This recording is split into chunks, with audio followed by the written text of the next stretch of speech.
Salut à tous, c'est Rag. Alors aujourd'hui on est sur une petite LMG type M4 de chez Golden Eagle.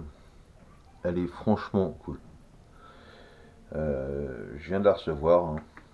J'ai fait un petit essai sur terrain ce week-end. Elle est franchement cool. Le seul truc qui m'embête un peu moi, c'est que il manque un peu de cadence. Pour une batteuse ça manque un peu de cadence. J'ai fait mes essais chroniques ce matin, on est à 17 secondes. Je trouve que c'est un peu faiblard pour une batteuse. Et on tourne autour des 1 joule. Sur le terrain ce week-end, j'étais un petit peu en dessous d'1 joule.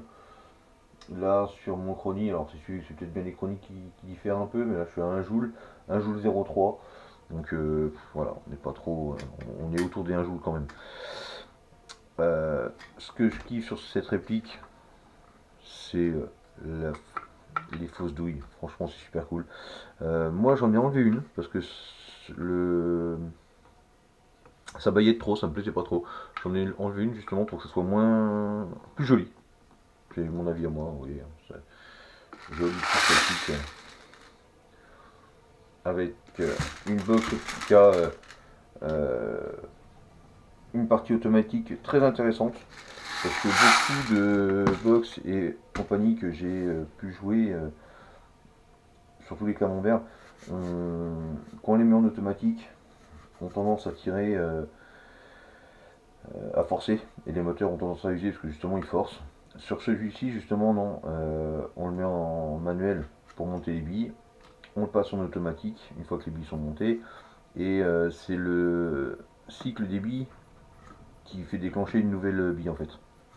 Quand la bille passe dans le puits de chargeur, la roue ne renclenche qu'une seule bille en fait. Donc, ce qui fait que le moteur, si vous ne le mettez pas forcé, que les billes sont juste mis nickel, ça va filer et ça va pas forcer. Donc la durée de vie du chargeur, du moteur n'en sera que mieux.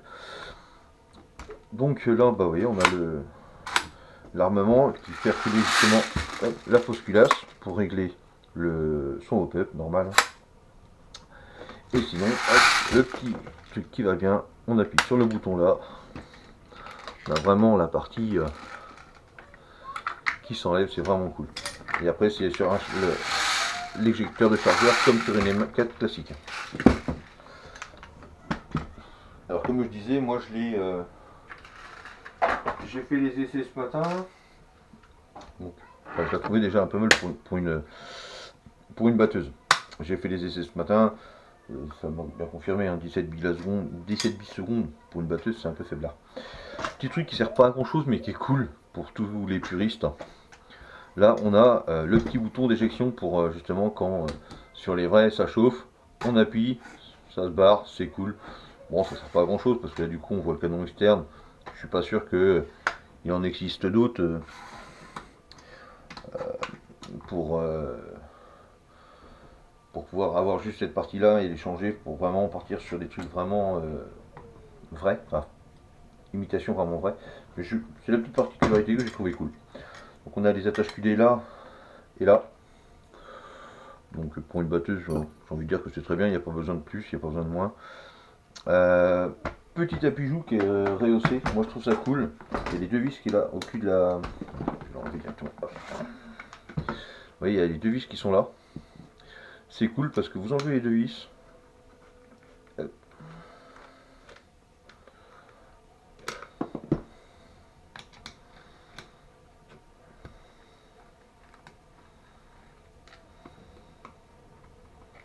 Tac. Juste histoire de vous montrer. Hop. Et là, un petit pivot. Et vous voyez, toute la. Alors normalement, quand je l'ai reçu, c'était dedans comme ça, hein. C'est moi qui l'ai fait passer là, mais c'est fait exprès pour les batteries. Et moi j'ai collé dedans, vous voyez, une 3 stickers, 3 sticks en 11.1. Vous voyez, ça rentre nickel. Ça force pas rien du tout. Vous la posez.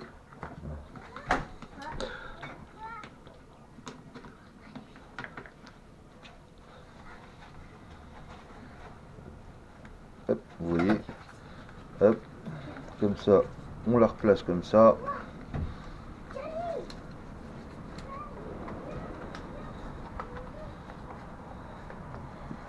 Celle-ci comme ça, on remet les vis et terminé, hein. La réplique elle bouge pas et vous voyez, il n'y a rien qui gêne, c'est vraiment le top du top, quoi. Donc voilà, hop, j'ai rendu ça pour la partie là.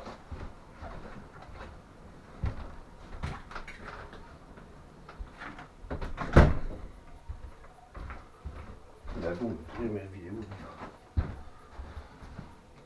Hop, mais bon, voilà. Là, vu qu'on va être sur le démontage de la gearbox, ça, on s'en occupe pas pour le moment. On enlève ça. Et hop. Donc, hop, on met ça. On va rassembler tout ce qui est rassemblable pour pas en avoir trop d'éparpillé partout. Surtout que vu que je fais passer sur un démontage de la gearbox complète avec le changement d'engrenage. Il y a un changement de moteur qui est prévu aussi, mais le moteur n'est pas encore arrivé, donc je pense que je ferai le changement du moteur après. Mais vu que on a l'air d'être vraiment sur une base d'M4 classique, je pense vraiment que ça va être super cool à faire par la suite. Donc, je vais démonter tout ça, on va virer le hopper déjà.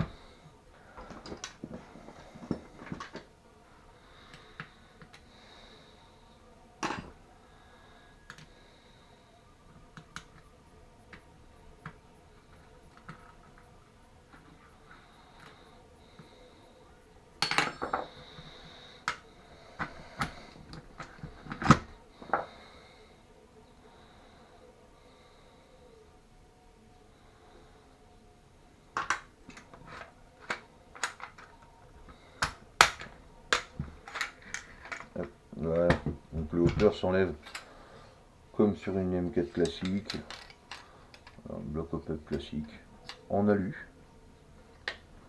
bloc hop-up en alu, donc voilà, c'est pas mal. Une réplique d'origine, c'est pas une réplique excessivement chère en plus.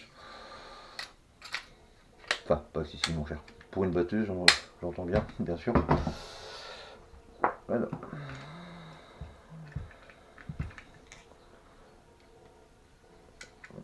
Le cut-off lever, bien spécifique à lui-même. Hein. Et sinon, oui, vous voyez, je pense que le reste va être vraiment sur une base de réplique standard. Enfin, une Gearbox V2 standard.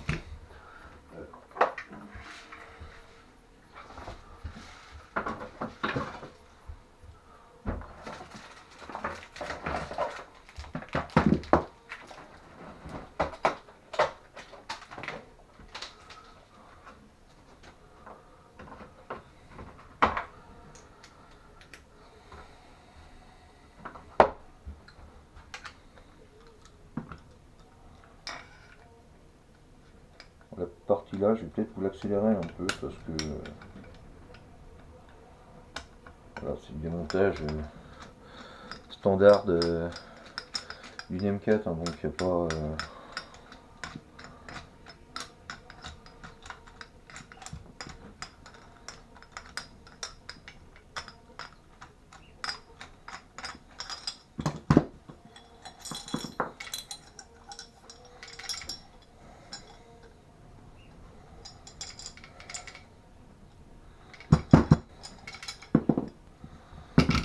Hop.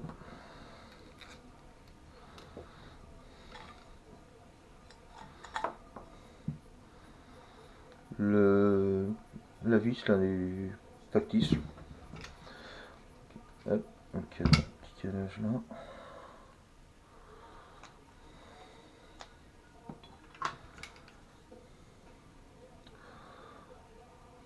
Avec un petit QD dessus. Donc, sur une batteuse, je suis pas sûr que ça soit vraiment nécessaire parce que bon, une fois qu'elle est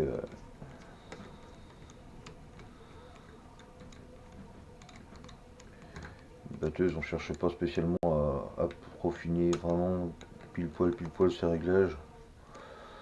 En règle générale, les batteuses, on s'en fiche un petit peu. On veut de la cadence, on cherche pas plus que ça. Une fois qu'on a la cadence, on s'en fout un peu du reste. En règle générale, il y a toujours des gens qui vont vouloir plus, plus, plus. Donc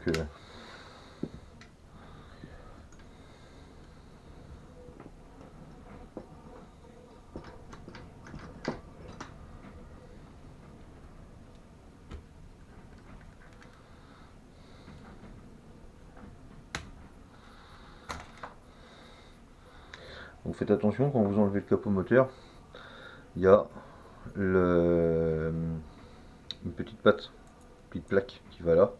C'est pour appuyer pour faire l'appui moteur. Ne la perdez pas.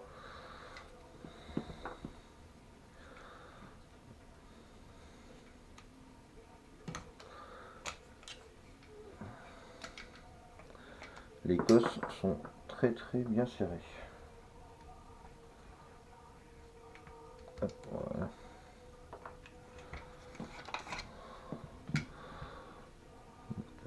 On n'a aucune indication sur le moteur. Je vais essayer de me renseigner pour voir si j'ai pas plus d'infos sur le moteur qui est exactement. J'ai pas plus d'infos que ça pour le moment à vous fournir. Je vais regarder ça et si au cas je vous les mettrai en commentaire ou je vous les écrirai sur la vidéo. Alors.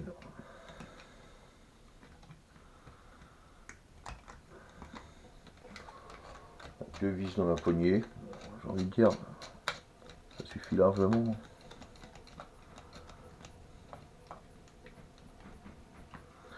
On a plein, ah 4 c'est mieux, ouais c'est vrai que c'est mieux. 2 ça suffit largement. Beaucoup de répliques sont sorties maintenant avec seulement 2 vis. Et ça fait largement taf. C'est comme tout, hein, on serre, sans serrer comme des bœufs et voilà. Il n'y a pas d'histoire. Normalement ça se passe à peu près bien.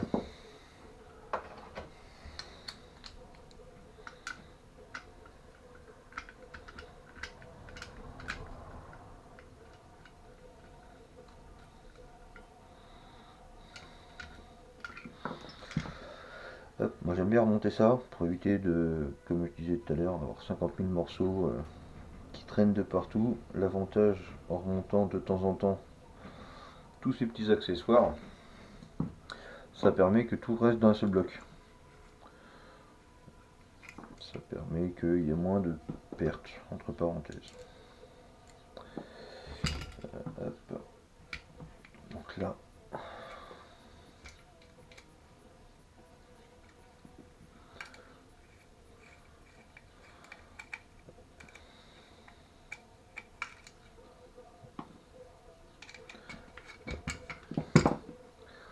c'est pareil, tous ces petits trucs là, moi je les remonte toujours, enfin j'essaye toujours de les remonter pour vraiment que tout soit ensemble. Je rajuste un peu la lumière, ça sera mieux. Hop. Donc ça on le laisse là, sur le tapis.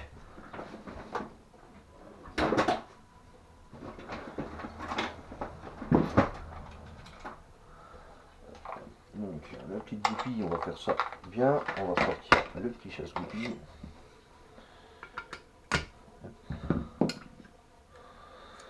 On y va toujours doucement, hein. On regarde, vous voyez là il y a une petite accroche. Faites attention de comment vous l'enlevez, comment vous le mettez. En règle générale, bien souvent sur les répliques, ils s'enlèvent, toutes les goupilles s'enlèvent du même sens, mais ça pourra arriver que ça soit pas tout à fait pareil, donc faites attention, ce serait con de casser votre réplique juste pour ça quoi.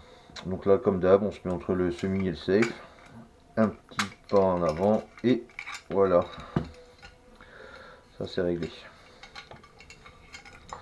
On enlève ça. Coque en acier, c'est cool. De toute façon le corps est en acier, enfin toute la partie là du corps est en acier, le garde-main est en acier, enfin acier ça de l'alu hein, mais tout est enfin alu, alliage, tout est vraiment ouais tout est vraiment en alliage, c'est vraiment cool, c'est vraiment sympa. Alors Nous voilà sur la MMR.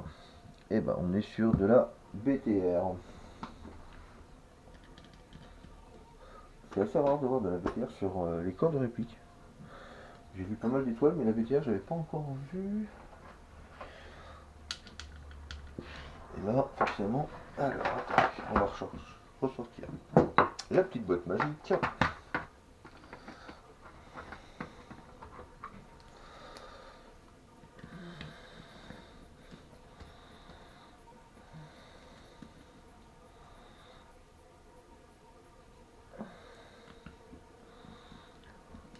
Moi, je vous invite vraiment à investir dans des tapis comme ça si vous faites de la gearbox, hein.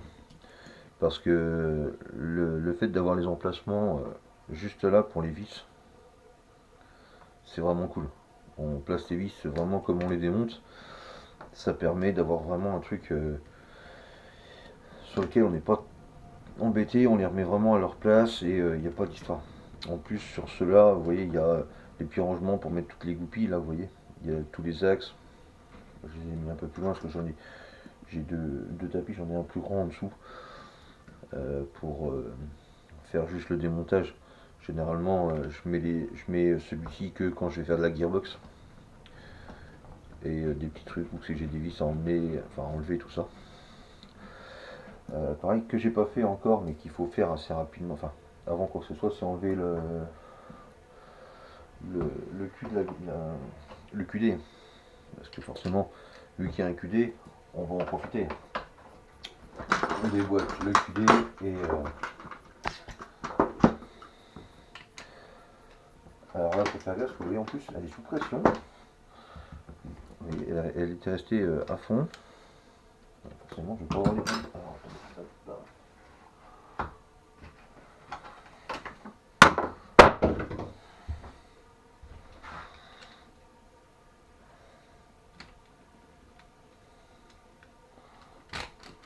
voilà. Et comme je disais tout à l'heure, vous voyez là, on peut mettre les ressorts. Guide ressort sans roulement. Ça, je changerai peut-être, sûrement. Je remettrai sûrement un roulement par la suite.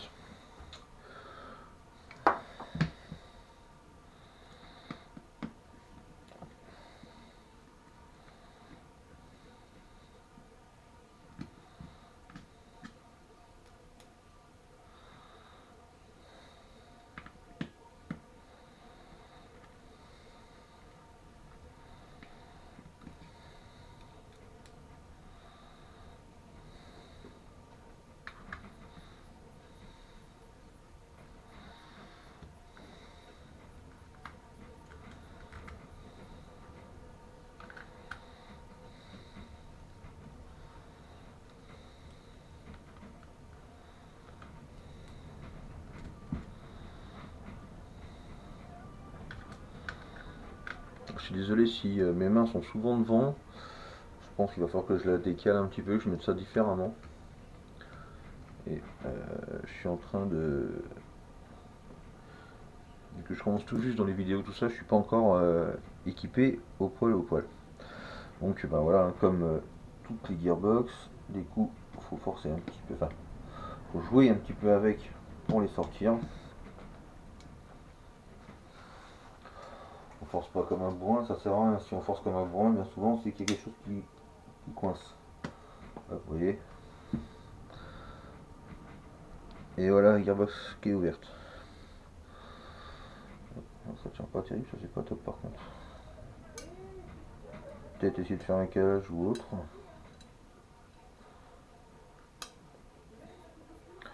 La grosse graisse un petit peu tout autour, et il y a dû en avoir un peu trop parce que c'est vraiment beurré là. C'est pas cool.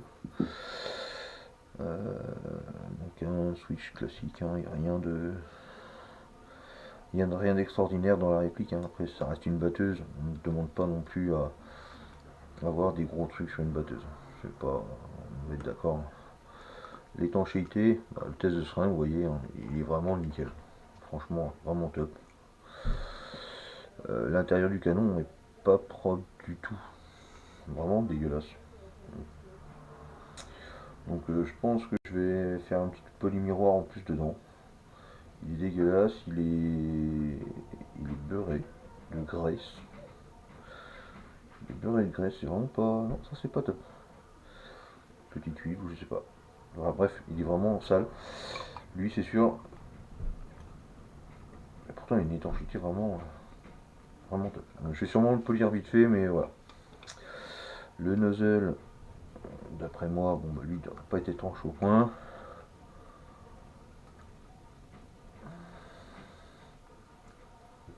Et bah, franchement, pour un full origine, sans avoir de. Ouais, il n'a pas même pas de joint. Franchement, il est vraiment. On est sur une réplique qui est vraiment cool. En étanchéité, elle est vraiment sympa. Pour un full origine, c'est vrai que c'est vraiment cool. Donc, bah voilà, hein, comme d'hab, quand on démonte, enfin, quand on fait un upgrade, un remontage de tout ça, on vide entièrement la gearbox. Voilà, je vais pas vous le faire en vidéo, j'ai déjà fait des vidéos sur ça. Euh, Ce serait trop long, je vais me concentrer vraiment au remontage tout ça et au calage moteur. Je remonte tout ça vite fait, je vous montre vite fait. Moi je vais partir sur du balistique. Alors je suis sponsorisé, pour le moment je suis sponsorisé par personne. Il n'y a que, enfin par personne si par comment Midgard Airsoft, enfin Fenrir Airsoft, petite entreprise de la Manche. Mais voilà, il n'y a que eux qui pour le moment me. Alors voilà, la réplique est remontée. J'ai fait mes essais. J'ai gardé le même moteur. Ça va être à changer, comme je disais sur le début de vidéo. Le, le moteur devrait pas tarder à arriver, donc je changerai quand il sera arrivé. Et là, bah, avec le même moteur, à passer, donc c'est des moteurs d'origine, hein, c'est des petites puissances, donc forcément ça change pas énormément. Euh, Plus le moteur tourne vite, plus les différences d'engrenage vont changer les cadences et tout ça. Et là, avec le moteur d'origine qui faisait qui sortait 17 bisecondes, là on est à 20-21 bisecondes. Donc on a gagné quand même pas mal. Après voilà, moi je vais lui remettre un moteur plus rapide. Parce que le but c'était vraiment de faire une batteuse m'approcher plus des 30 bisecondes que voire même plus. Après je sais pas si la box ça va arriver à suivre, je sais pas combien qu'elle peut suivre celle-ci. Mais déjà voilà 30 bisecondes pour une batteuse, on n'est pas trop mal. Enfin à mon sens, on commence à être correct. Euh, Voilà, c'était tout. Donc si vous avez des questions ou autres, n'hésitez pas. Laissez un commentaire, surtout un petit pouce bleu, s'abonner à la chaîne. C'est une chaîne naissante si vous voulez rien oublier. Et si jamais vous voyez quelque chose, vous avez quelque chose qui vous intéresse, n'hésitez pas à me demander. Si je peux, j'essaierai de la faire. Allez, à bientôt, ciao ciao.